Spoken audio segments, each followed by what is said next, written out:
he gets married, puts it on the line again, right? And I'm not saying he wasn't, he said he spent all his time at work, all his time on the road. And that's not excusing her behavior, but it's a part of the puzzle. Yeah. But then for him to discover that that's going on in that way, it's like, brutal. If he's wobbling around, I mean, that takes him out at the knees. Yeah.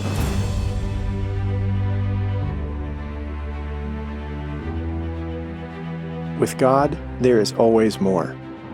More love, more life, more freedom.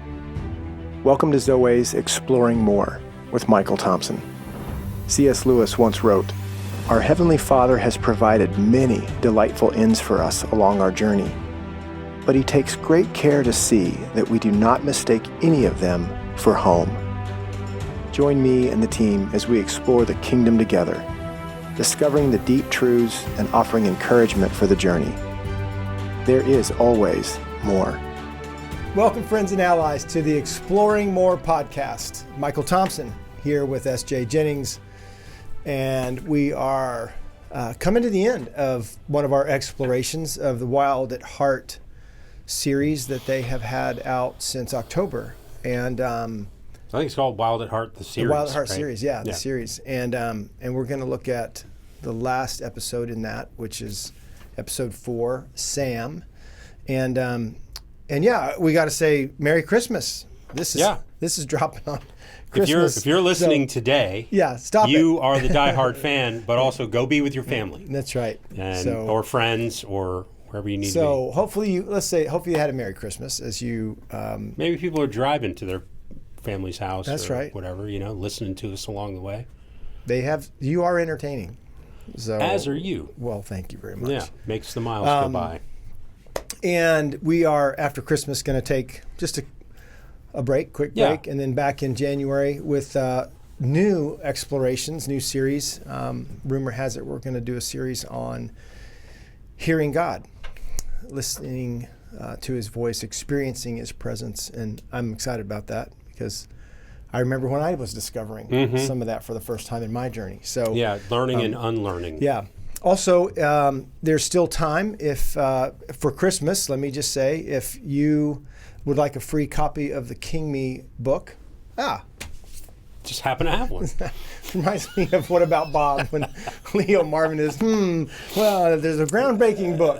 Anyway, King Me, if you go to the Zoe website, zoe.org, and go to the Outpost, get into the King Me page, and if you'll enter KM100, I got that right, KM100, you'll get the book for free. Just got to pay for shipping. And I think you can get a handful of books. You can get we'll send a few out to you. 4, 5, or 6. So, Merry Christmas from us to you with a free King Me book. And if you get a few extra books, our encouragement and invitation is to explore the kingdom with some other men in your life, create a circle, and give them some books and say, hey, I want to go through this book with you.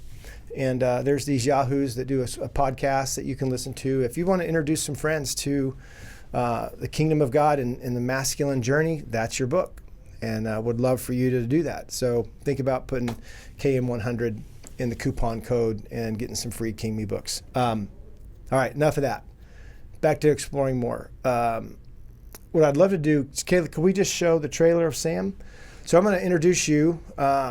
This is on YouTube. All of this Wild at Heart series, you can find all the videos that we've been watching. If you're joining us somehow at this podcast, there's 4 others that we've previously done on this series, but you can catch up by going back into our podcast or into YouTube and looking at the Wild at Heart series. So this is the last of the 4 stories of men that the Wild at Heart series has offered, and we're going to look at that today on the Exploring More podcast. So here's the trailer, and then we'll take a break, and we'll be right back.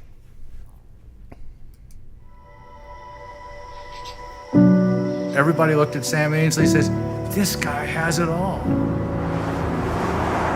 Perfect wife, perfect kids, perfect job, perfect place. To be close to Sam is to be close to success. To be close to Sam is to meet influential people that are famous and movers and shakers. there's just this underlying fear. As the big things had left.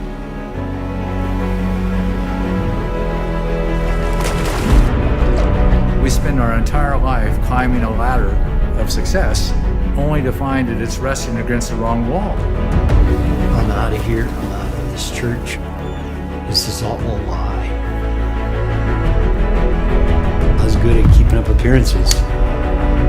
How come I still have these doubts and fears and come off a day where I was amazing and feel empty? I'm on my own.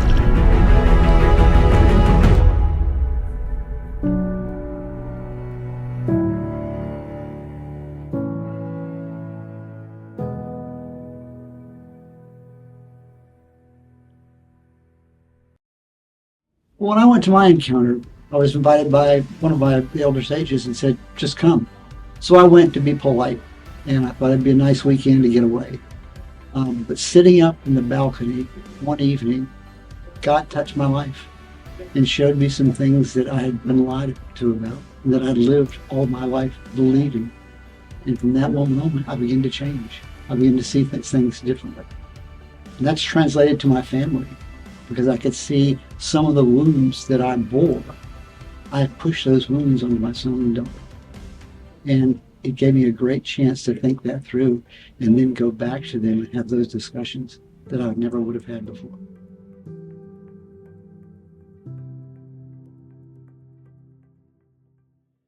Welcome back to the Exploring More podcast. We would love to see you in the new year as we went from the Wild at Heart series to the encouragement of joining us at a Heart of Aware encounter into March, Rockbridge, Lexington area of Virginia. Great weekend. SJ, let's go back. Just impressions with the trailer. Just anything that you heard again. We've got to watch this a few times, but any initial impressions of Sam and this series before we look into some specifics? Yeah, just the common theme. You know, we've been doing this a little while. You know, walking in this message and walking with other men, and just the common theme of like, you know, I don't care how successful you are. Yeah. It just doesn't. At the end of the day, you know, and Sam really highlighted this. It doesn't do what you want it to do if you're looking for that to answer your question. Just like we talk about in the context of marriage, like you can't bring questions about your identity to your wife on the level that as you a primary, would, as the primary source, right? sure. Source, like yeah, the questions that only God can answer, right? Yeah. And you can't rely on success in a career to bring you life. Eventually, that just like you might get away with it for a little while. Yeah. And then, you know, success in the career. Now I've got a beautiful wife on my arm. Now I've got 2 kids. He said, you know, perfect wife, perfect kids, perfect life. And yet something is not only not quite right, he said it at the end. I'm on my own. Yeah. That is, I think of all of these, of the 4, there were parts of each man's story that are my story, and I related to. I think that's the brilliance of why Eldridge and his team have put the Wild at Heart series together to hopefully invite you, other men, to see parts of their stories, that's parts right. of their lives. Yeah. But Sam is one that I probably would say I related a lot to. Just because in Sam's story, as we'll get into a little bit, very faith family, religious home, grandfather's a pastor, church going. Yeah. So, you know, even before, you know, the wife and the job and stuff like that, he has the rug pulled out from under him. He has an explosion in his family as a boy. Yeah. And I'm not, you know, trying to do any spoiler alerts here, but I'm saying that it was actually the pastor of the church they were going to has, I think he says in the video, an inappropriate romantic relationship with Sam's mom. And so all of a sudden, that he didn't buy the lie. Let me say it that way. He bought the truth that's not supposed to happen at church. That's the truth. That's not supposed to happen. And it just, it is the mortar that went off in his life that took him out. So then he goes and builds this other life, which even when God becomes irrelevant, then he becomes a golfer, ends up becoming a pro golfer, a club pro. Club pro, yeah. And all of that, and success. So now God's not just gone, God's been made irrelevant. And I think it was he gets married along the way later, and the same thing happens to him in his wife in his first marriage. Yeah, and I applaud these men, Leo and Sam and Matt. I missed one. Mark. Pablo, and they put their stuff out there. Oh yeah, on film. Sure. To be watched and to be courageously invited into. And so even for Sam to say, and I found my wife was having an affair. Whoa. Found her in the shower. Whoa, yeah. With well, an I wasn't going to say it. Pro. Well, he said it. I know. I wasn't gonna. It was like, oh my gosh, man. Yeah, dude. Poor Can soul. you imagine? And so how brutal. This is. I think this is what the enemy does, Michael, and he does it so unfortunately well. Is he capitalizes on these things. Now, I'm not saying that the enemy made his wife have an affair. Yeah. We see it a lot, though. But in his story, in the generational spaces, I think he was 8. Yeah. When it happened with his mom and dad, they get divorced. Yeah. There's that betrayal. Yeah. Right. And he said he never read the letter, but he knew what it was about eventually, somehow. Yeah. So there's that betrayal. You fracture the family in this way. Yeah. He gets married, puts it on the line again. Right. And I'm not saying he wasn't. Yeah. He said he spent all his time at work, all his time on the road. And that's not excusing her behavior, but it's a part of the puzzle. Yeah. But then for him to discover that that's going on in that way, it's like, brutal. If he's wobbling around, I mean, that takes him out at the knees. Yeah, it's brutal, man. Yeah. And so, the faith, the church, God, the family, that gets just hijacked. Then his own marriage. Christians. I loved how he said that. Sorry to jump in, but I just remembered he was driving and being interviewed again, which I love. They do that a couple of times with a couple of guys.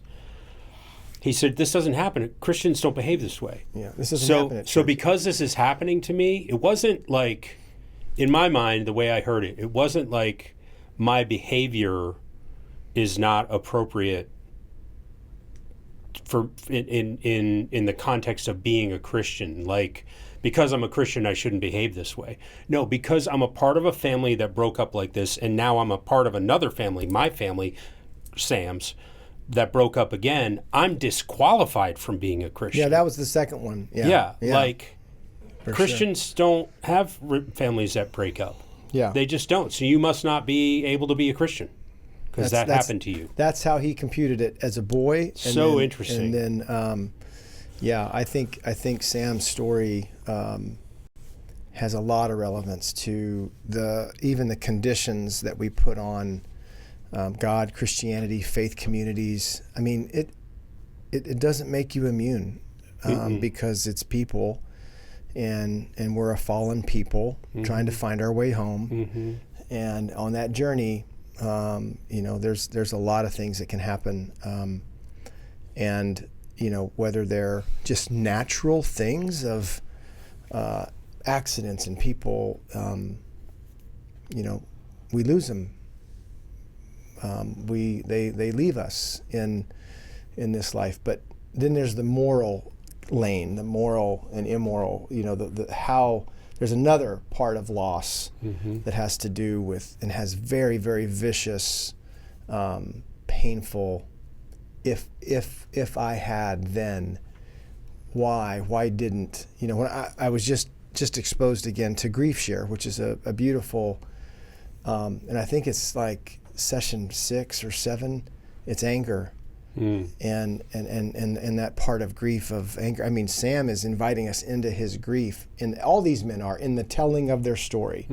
And it's not step 1, 2, 3, 4, 5, 6, 7. Every man's or every woman's steps in grief is numbered differently. If you have chapters, Sure. Yeah. And I think Sam, I know him. He was very impactful in my journey a decade ago. I wasn't, with him like on a regular basis, but in this Wild at Heart, in this Ransom Heart world, I got to know Sam a little bit, and I didn't know this part of his story as like, oh my gosh, just reminds me you can know somebody. Oh yeah. As another caveat to what am I impressed with, and not yet know them. Or you just know them to the degree that they've let you know them. Even you and me have been running together for 15 years. And I told you a story when we were on the road in Ohio last week. You were like, I've never heard that. I've never heard. I'm trying to remember what it was, but yeah. Part of my work history. But it was so interesting. So, one other thing, Sam's story, I want to go back to why it was one of the stories that I related to significantly was, I think as a boy, that is just really hard to reconcile when it's your mom's not going to be here anymore. Yeah.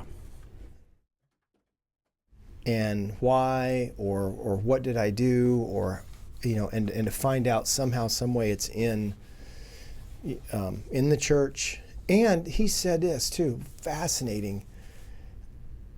The way that particular church handled his family, they were scarlet lettered. They were black sheep. They were moved to a distance that he could even articulate, or he could feel, couldn't articulate as a boy. Just really bad. That's just a rough scene. And then as he moved into this trajectory of with his dad and family, golf comes in, and as to your point, the cycle kind of repeats itself, as it does in so many men's lives, in significant ways, as Sam's story unfolds. So I think I picked a clip next to watch that was, I think mine's before yours. So let's just kind of watch them in the chronological order. So if you want to hit the next clip, we'll keep talking about Sam a little bit in our lives, our stories. Sunday afternoon, just finished church service. My dad was coming to pick me up as soon as I got in the car. He had a letter there.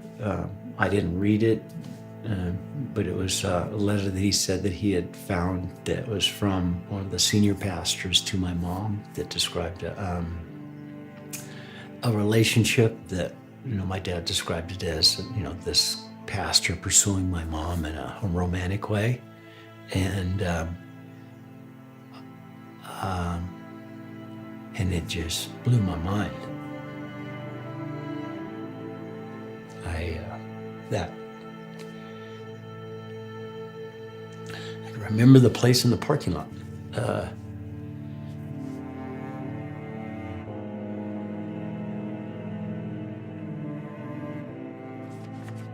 I've made a choice right there that I can't trust my parents. I'm not sure what to believe. Something I thought was, trustworthy was not at all. And I didn't really say it out loud or anything, but I was like, I'm out of here. I'm out of this church. I'm out of, this is all a lie. And I walked away from my faith and never went back.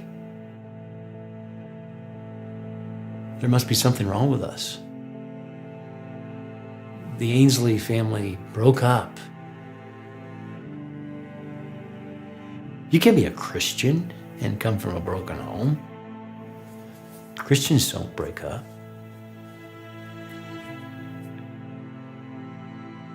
I'm on my own.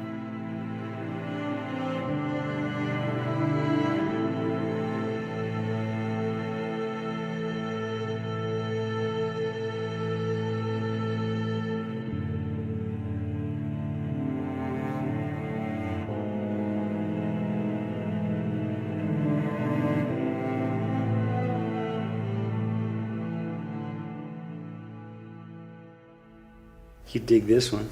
Well, this is my first Bible. This is presented to me from Mom and Dad, May 26, 1963. And then how about this? They put in there, saved, May 19th, 1963. I'm 6. And I'm sure at Sunday school that Sunday, I probably said some prayer at that time that, invited Jesus into my heart in a 6-year-old way. I was raised that your salvation is everything. That can't be that simple. It's prayer to priority. It's like, what? Really? And it must not have stuck, or it didn't work for me because I don't have it all together. And I thought, once you're saved, you're all good. I didn't.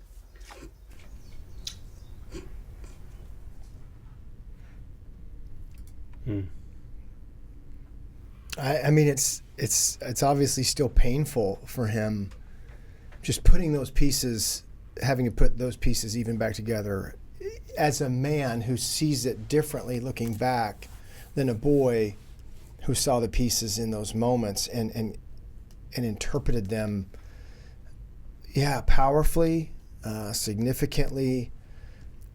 Something's wrong with us. Christians don't break up. I mean, I can't remember if he's 8 or 14, because there was 2 other things that happened. But at the same time, I'm like, I mean, even an 8-year-old's gonna kind of process that different than a 14-year-old. So either way, I felt like he said I couldn't even articulate it, but I'm out of here.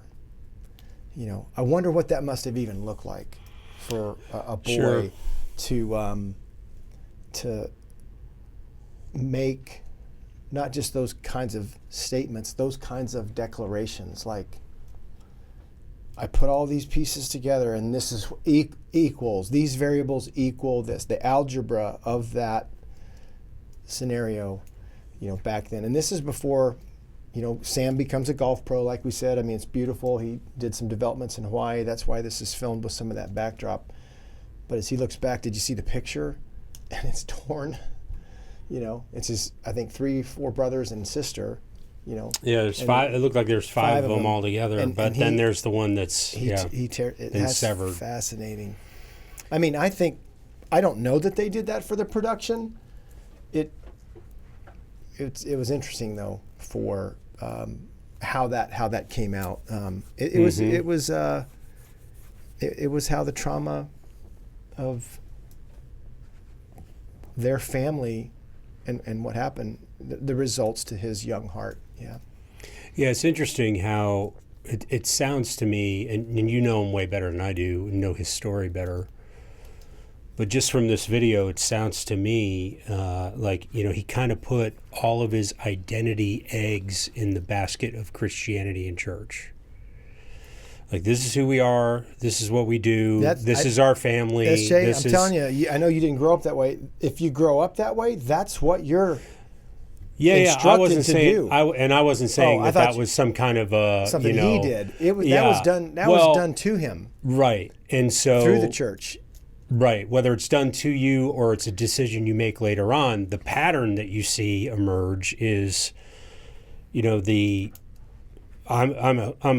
I am a Christian because my grandfather was a pastor and my parents take me to church, and I got saved when I was 6 years old, and this is my identity. Yeah. then that gets shattered. Yeah.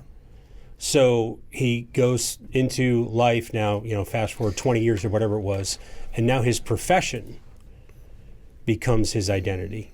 And all of that is just who he is. And it's interesting. He says later on, and I can't remember if it's in the clip that I share or not. I don't think it is. But he talks about his now wife, his second wife, the one he's been with most of his life.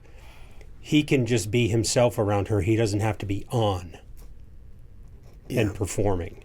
Yeah, and so that means and take care of her. It's I don't have to worry about making her happy. Yeah, there's some pretty because she's got a strong personality and she knows who she is and all of that. Stuff. So that if you don't have to be on around her, that means you have to be on around everybody else. Yeah, and you can't really be who you are. So this crisis of identity has been following Sam his whole life. Yeah, and I'm not saying it's unique to him, but it is interesting to see how much his story highlights how much we put all of our eggs, we're all in on this is our identity based on basketball or first responder or Christian kid that goes to church whatever it is. Yeah. I love the point you're making, and I want to just continue to kind of tease it out because, like I said, that was done to Sam. If his story is anything like mine, it was done to me. And I think. And church is not the only context that happens. I was just about to say. So, if your family has turkey rather than ham on Thanksgiving, then you're a ham family or a turkey family. And it's done to you. It's right. done You're to not you. part of that decision-making process as a child. It's exactly right. To levels and degrees that are pretty powerful if your point is valid, which I believe it is. And so you become a Republican or a Democrat. Or you how we got you're from a Ford guy or a Chevrolet guy. How we got from turkey to ham and politics. But that's how it works. You become a Braves fan, or you become a Patriots fan, or you become. It's really, really, really powerful to and yet, as we talked about in the masculine journey, yes, if that's where I'm made to feel welcome, if that's where I'm made to feel a part of the pack, if I can, we saw that picture at the DFG events of Josh's son wearing a Panthers jersey and just he's like 6 years old tears, or whatever he is, right? yeah. And you see him in the stands, those boys and girls and their teams losing, and it's eventful because they're, they were taught to care. They've heard the adults talking about their sports team, their college team, all of that stuff. So I say all that to say this section, though, why I picked it was, I could deeply relate to, there was good in church, but I also came away with conditional realities. Being a good boy was way more important than being a loved boy. There was, a God, a part of God that somehow, he's loving, but he's also pretty mad, and watching you all the time, and there were waiting for you to make a mistake. Right. Yeah. So surveillance is real, and I feel like for me, I felt I had empathy and I felt bad for him, and I felt bad for me when religious circles can have such a heavy oppression, or in his case particularly, when there is, we'll use the word sin, when there is sin, whoa, you might as well have to walk through the streets shouting out leper. Leprosy. Yeah, I heard that. Wide path, wide in birth. the way he was sharing, it was you're being escorted off the grounds because of your family. But also I'm out of here. Yeah. It was the both and of if this is what this is about, and that's the thing. I don't know Sam well enough. I'm not sure if this is what Christianity is like. I don't want any part of it.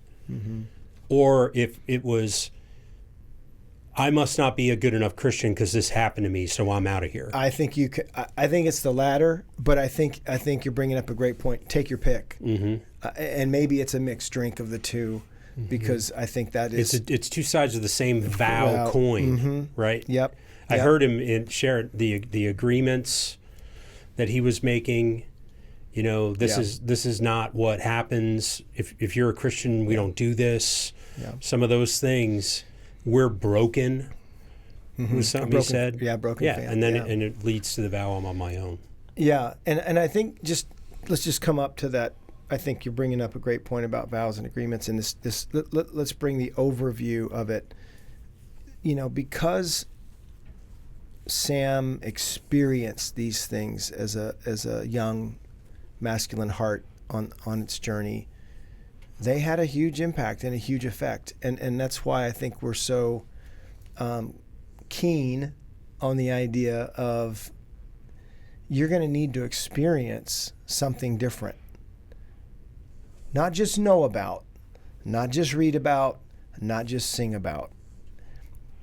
That in Sam's story and where we go is he experiences God in a way that becomes more true than the lies that he experienced and took in as a boy, and were operational in his story for 15 to 20 more years. Oh yeah. And so that is, I think, some of the magic, some of the kingdom magic in this series and in this space of when does it change? When does it alter?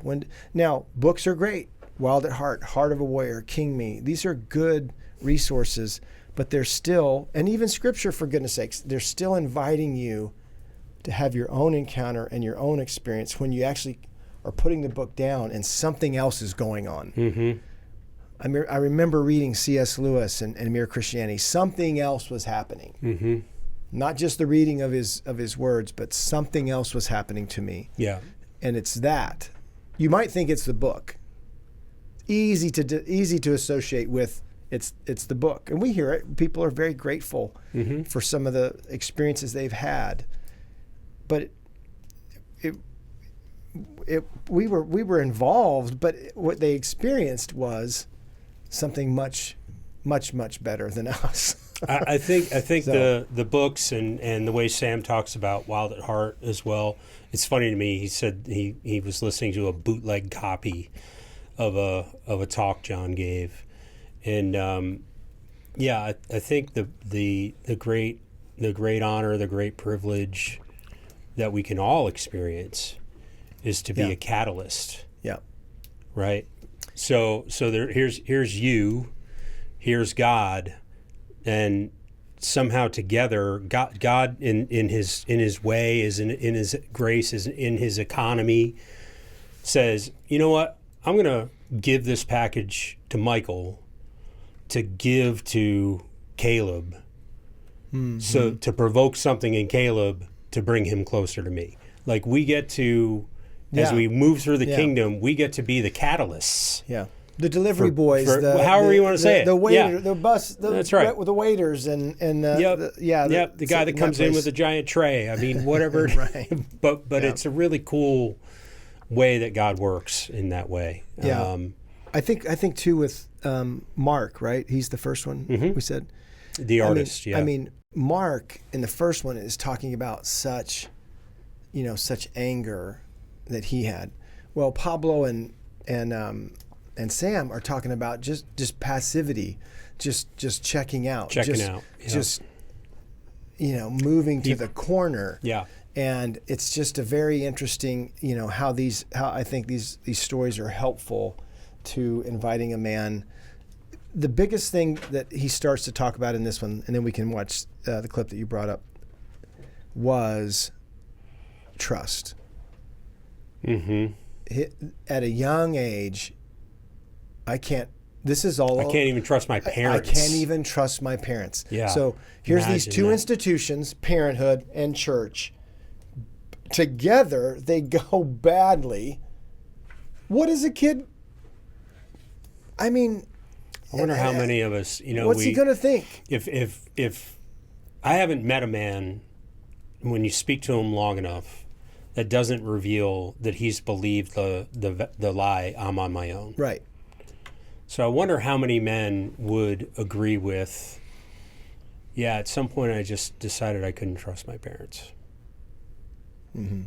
Now, in Sam's case, that's an extreme example, whatever that means. Yeah. But, they're having an affair, it breaks up the family, it's this horrific thing. Mm-hmm. But yeah, I don't know when I decided, Yeah.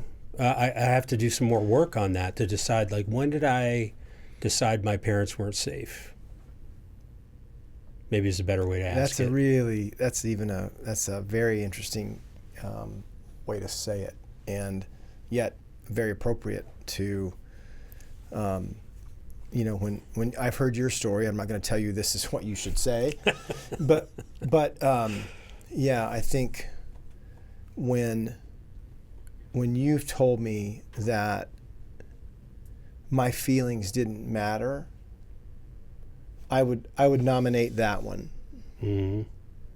That somehow, and the wild thing is it's not even about them, because like Sam says, what's wrong with us? What's wrong with us? And so it's so easy to when your feelings aren't validated and you're told to, just get over it, and we got work to do, we got stuff to do, and there's not time for your feelings. I mean, all of that is bundled in and if it happens enough to where you could even, have that happen over time, and you can then look back and say, this is how I would describe it. My feelings didn't matter, and we didn't have time for them. And then I reached a point where I said, I'm out of here. I'm out. Right. There's several phrases, phrases in these that men utter in longer conversations and permissions. So yeah, it's let's look at this. Anything you want to say about this clip, or just jump in? No, we can just jump in. Okay. I just, yeah, man, that's. I want to hear why you picked it. Well, I just want to say, this is the fourth one now that we've gone into. I can tell that this one resonated with you more deeply than the other ones. Mm-hmm. So I appreciate you sharing what you've shared, and I look forward to hearing more. Yeah. All right. We're going through our Wednesday group. Michael and I are in a Wednesday small group together, and we're going through these videos. And so I'm not saying prepare your assignment. I'm just saying it'll be interesting to hear more. And that's it. Yeah, it's there's more. Yeah. So anyway, hit this. Let's go. Here we go. I met Sam in, I think, 95. And that's the gift of relationships. You only have access to a person by the fact that you have a relationship with them. I didn't have to perform around John, but just was a kind of a really easy guy for me to talk to. One day we're sitting on a golf cart on the 18th hole, and he was doing photography of the golf course. And he looked at me and he goes, "You okay?" And I told him I got the perfect life. And that would be days out here where I'd just start crying, and I couldn't tell you why. There's got to be something bigger going on here. He looked at me and said, "Well, Sam, you do believe in God?" And deep in my heart, I went, he's right. And I'd walked away from my faith for 20 years. What does that mean? And how come I still feel like I suck in certain times? Or that I've got to be amazing. We spend our entire life climbing a ladder of success only to find that it's resting against the wrong wall. Everybody looked at Sam Ainsley and says, this guy has it all. He has it all together in the whole thing.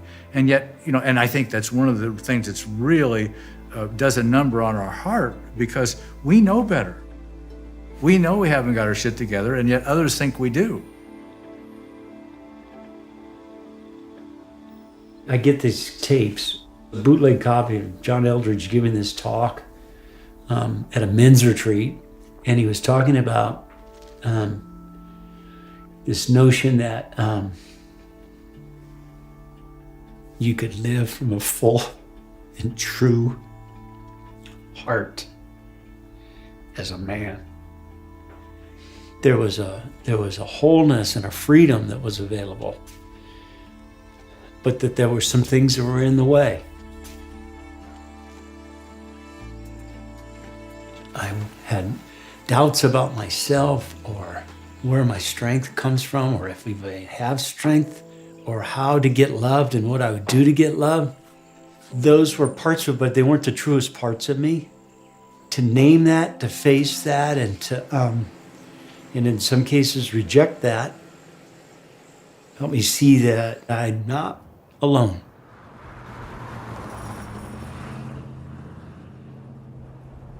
So that was the message I got from being from a little boy. It was like, if you wanted to be loved or liked, you needed to please others or make people happier and be happy. And that's what I put my energy into, becoming good at that.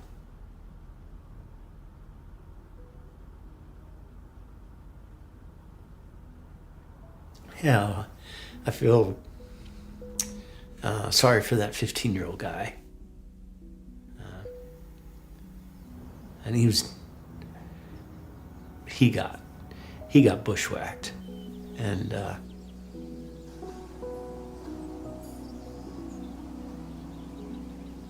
I could start to see where I was going for what I was chasing was not where the peace is going to come from, not where the sense of love is going to come from.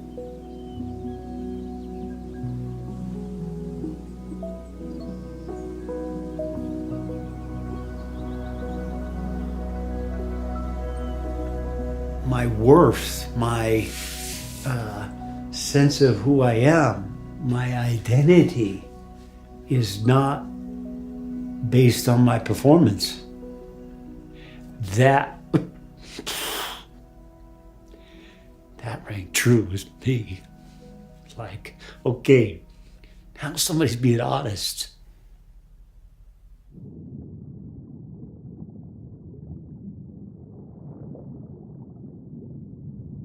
He's precious, man. Oh, I mean, those oh, they look I like know. hiccups here and Yeah, there, man. but they're deep expressions of thanks, gratitude. When he says he feels sorry for that 15-year-old. I mean, and there's that choke that it's just a wild and beautiful thing to see a man doing. I don't think it means that he's not, worked or through it, but I think when he does reflect on it, it still moves him emotionally, and I think that's the kind of work that leaves another mark, leaves a different impression, one that even he's feeling emotionally. Because I guarantee you that day is the letter and the emotionally, you're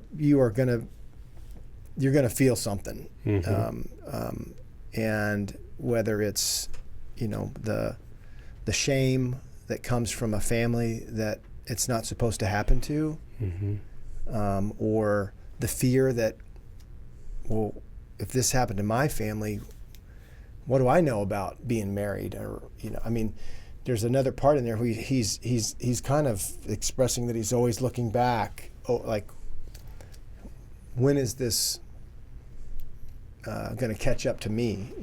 And of course it then does. But tell me about your selection of that segment, because there's a shift for sure. Oh man, yeah. So it's just so interesting watching it a second, third time. Because what occurs to me is I think I chose this, and I think it's 4-something minutes out of the episode. I think I chose it because it just resonated with me that's what we do at our weekends. Like the journey he explained in that 4 minutes. Yeah. There's something bigger going on here. was something he said, Big. like, wait a minute. We've done that before. Yeah. Like, hang on a second. What the heck? Mm-hmm. And, You can, and what it was, you can live from a full, and he gets full choked heart? up, a full heart, and a true. There's a true man. Yeah. I mean, What are we talking about? And it starts with the interaction with John. Yeah. On the photographer course, on the right. golf course, who's there just to take pictures of the golf course, who just can't not bring the glory of his life everywhere he goes. Yeah. And he says, "Are you all right?" Right. And my interpretation of that is Sam is not all right, and it's obvious outwardly, but to bring a settled heart into that conversation and into that relationship, right? To bring the glory of John, to bring the glory of his life into that moment. Yeah. And gets him the copy of the bootleg where John's talking about the full life, You need to right? listen to this, yeah. There's some things in the way that we need to talk about, and the realization that our hearts are divided because we internally in this system, we know we don't have all of our shiz together, but outwardly people think we do. Yeah. And so that our hearts are broken and torn in the midst of that because you've worked so hard to create this system, or it's been created for you and you've signed on the dotted line for it to arrange for love. That's what he was talking about. These ways that I've worked to arrange for accolades or love or to be seen. If you reveal that they're not working, then you're destroying your operating system. Yeah. And you're not sure you have a recovery disc. A backup. Yeah, That's right. to bring it back up again. So it's like it's this setup, like we've talked about so much, about to keep you isolated. Yeah. And to keep you convinced you're the only one that has made the decisions that led you to where you are, that have lived the way you are, that are confused the way you are, that doesn't know what's really going on. This whole system is set up to convince you that you're the only one. Yeah. And this is Sam's story in the midst of that. And then you get towards the end, like, I'm realizing that these things aren't working for me anymore. And these and systems haven't been, they really haven't been, right? Yeah, but if we're you're honest. realizing them. And I just loved the moment where they're at the farm or wherever they are. And he's the patriarch, the king of the family, right? Small K king, and he's just sitting there, barefoot, and they're kind of moving towards him and spending time, want to be with him, sit down next to him, and that was inspiring to me too. I kind of want to, just live that way where the kids come and want to sit next to me because they know I'll listen, and then so there's a lot in there, and then finally that part about, man, I just feel so terrible for that 15-year-old. He got bushwhacked, and I am still definitely on the journey.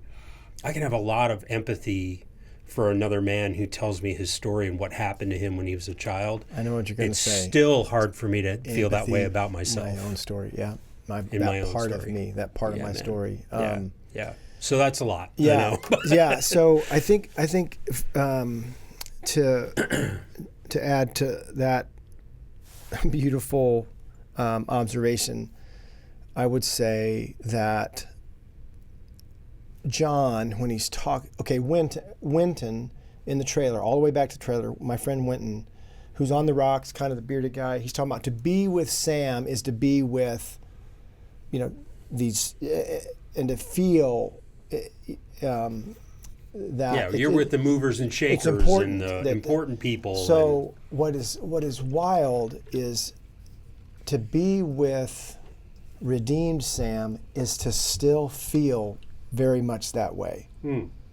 That is the effect Sam has had on me and hundreds, if not thousands of others. So in what we've seen and observed and have learned about the kingdom and the kingdom way is you have a glory. Yeah. Even when the pastor has an affair with your mom, even when, this isn't supposed to happen to Christian families. Even when even when I'm your, on my own. your wife, Yes, all of that. So Sam's ability to develop these golf courses and some people move in a contrasting way where they move from, kind of being a jerk to being, wow, he's not like that. And that's a great expression of, no, this is really his true self.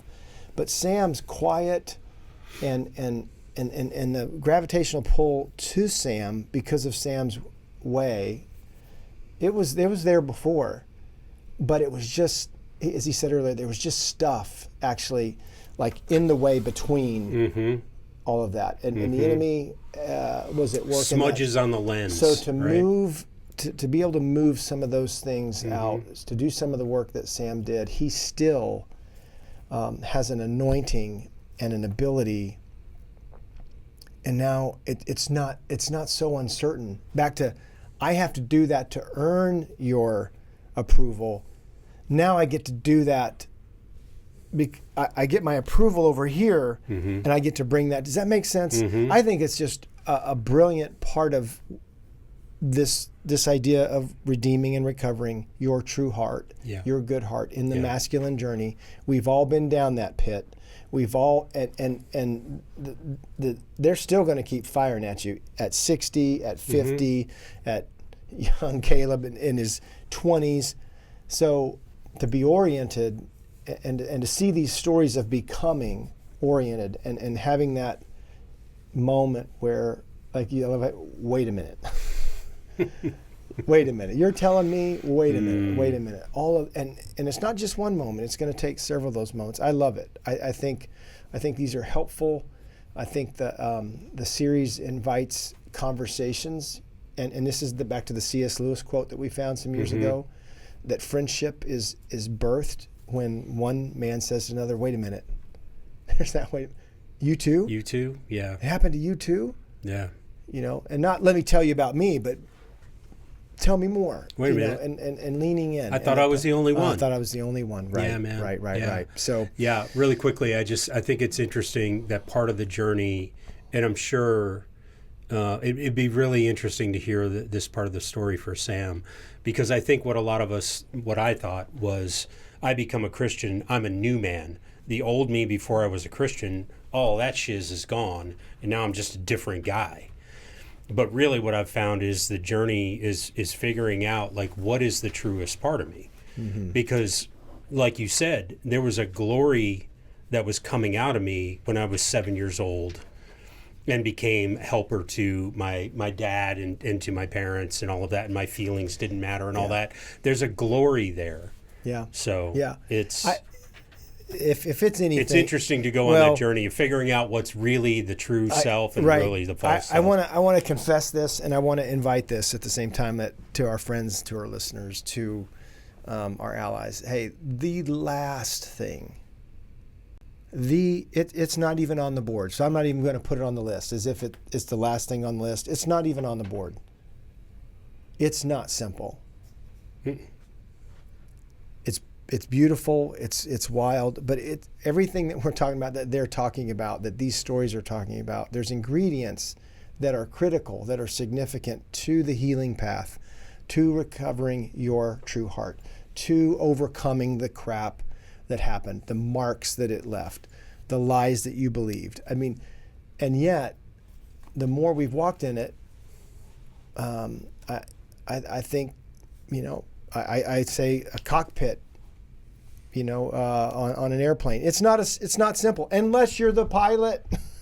The pump panel on a fire truck. Yes, it's not simple unless you're trained. A lot of levers and switches and unless knobs. you're trained, and that's the invitation I think of this series at the end. The last thing I would say: watch this series, get one of these books, start to get oriented into this kingdom culture, and see what's waiting. See what's waiting for you. See who's waiting for you to help you overcome some of the things that have happened in your story. So you can say, wait a minute, I get it. Wait, that guy's story is my story. That is the beginning. And just because you're awakened to it doesn't mean it got fixed, it got healed, it got touched. It's just that. You just found a point of awareness, a point of alignment.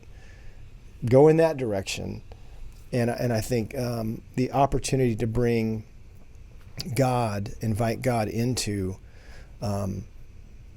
redeeming, that's the word, redeeming your story, is a wild invitation, very courageous, and very challenging. Still can be misinterpreted. Oh yeah. Still can be misunderstood. So yeah, it's really interesting to think about, as Sam talked about his 15-year-old self. You know, if you could approach meeting your younger self like you meet a new person, or potentially a new friend, and just go on that exploration of learning about them, learning about what it was like to be 15-year-old Michael, 8-year-old Michael, 23-year-old Michael, and go into that like, I want to meet this person. I want to understand there's some them great better. films. There's some great films about that thing. The Kid.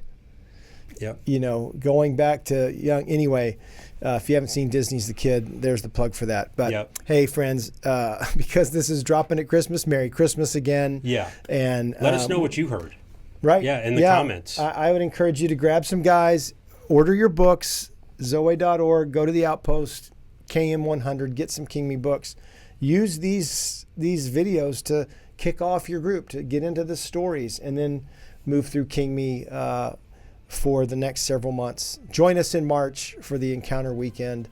And Happy New Year, friends. So thanks for being a part of this year, 2024, of the Exploring More podcast.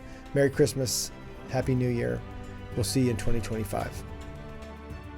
We hope you have enjoyed this episode of Exploring More. The landing page for this podcast is zoe.org/podcast. That's ZOWEH.org/podcast, where you can find the show notes and various platforms to which we broadcast. You can also find us and the Life of More by visiting Zoe on YouVersion Bible app, Right Now Media, our Facebook page, and Zoe on Instagram and Twitter. Remember, with God there is always more, and you were made for more.